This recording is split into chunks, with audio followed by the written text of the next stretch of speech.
2 நாளாகமம் 8ஆம் அதிகாரம் 1ஆம் வசனம் முதல் 18ஆம் வசனம் வரை.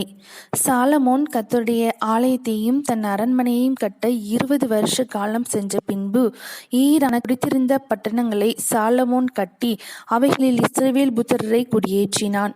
பின்பு ஆமாத் சோபாவுக்கு போய் அதை ஜெயித்தான். அவன் வனாந்தரத்தில் உள்ள தத்மோரையும் ஆமாத் தேசத்திலே ரஸ்துக்களின் பட்டணங்கள் அனைத்தையும் கட்டினான். சாலமோன் மேல் பெத்தோரோனையும் கீழ் பெத்தோரோனையும் அலங்கங்களும் கதவுகளும் தாழ்பால்களும் உள்ள அரணான பட்டணங்களாக கட்டி பாலாத்தையும் தனக்கு இருக்கிற ரஸ்துக்களை வைக்கும் சகல பட்டணங்களையும் ரதங்கள் இருக்கும் சகல பட்டணங்களையும் குதிரை வீரர் இருக்கும் பட்டணங்களையும் எருசலேமிலும் லீபனோனிலும் தான் ஆளும் தேசமெங்கும் தனக்கு இஷ்டமானதை எல்லாம் கட்டினான். இஸ்ரவேல் புத்திரர் சங்காரம் பண்ணாதிருந்த ஏத்தியர், ஏமோரியர், பெரிசியர், ஏவியர், எபூசியரில் மீதியான சகல ஜனத்திலும் அவர்களுக்கு பிறகு தேசத்திலிருந்த அவர்கள் பிள்ளைகளை சாலமோன் இந்நாள் வரைக்கும் இருக்கிறபடி பகுதி கட்ட செய்தான். இஸ்ரவேல் புத்திரரில் ஒருவரையும் சாலமோன் தன் வேலையை செய்ய அடிமைப்படுத்தவில்லை. அவர்கள் யுத்த மனுஷரும் அவனுடைய சேர்வைக்காரரின் தலைவரும் அவனுடைய இரதங்களுக்கும் குதிரை வீரருக்கும் தலைவருமாய் இருந்தார்கள். ராஜாவாகிய சாலமோனுடைய ஊழியக்காரரின் தலைவராகிய இவர்களில் 250 பேர் ஜனத்தை ஆண்டார்கள். சாலமோன் கர்த்தருடைய பெட்டி வந்த ஸ்தலங்கள் பரிசுத்தமாய் இருக்கிறது.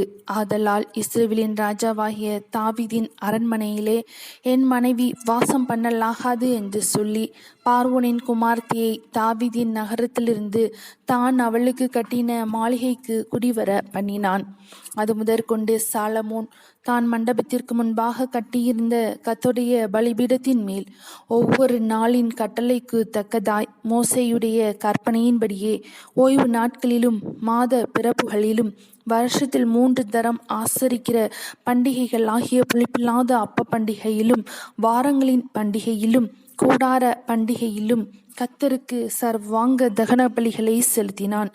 அவன் தன் தகப்பனாகிய தாவீதுடைய பிரமாணத்தின்படியே ஆசாரியர்கள் தங்கள் தங்கள் ஊழியத்தை செய்யும் வகுப்புகளையும் லேவியர் ஒவ்வொரு நாளின் கட்டளைப்படியே துதித்து சேவித்து ஆசாரியருக்கு முன்பாக தங்கள் ஊழியத்தை செய்யும் முறைகளையும் வாசல் காப்பவர்கள் ஒவ்வொரு வாசலில் காவல் காக்கும் வகுப்புகளையும் நிற்க பண்ணினான்.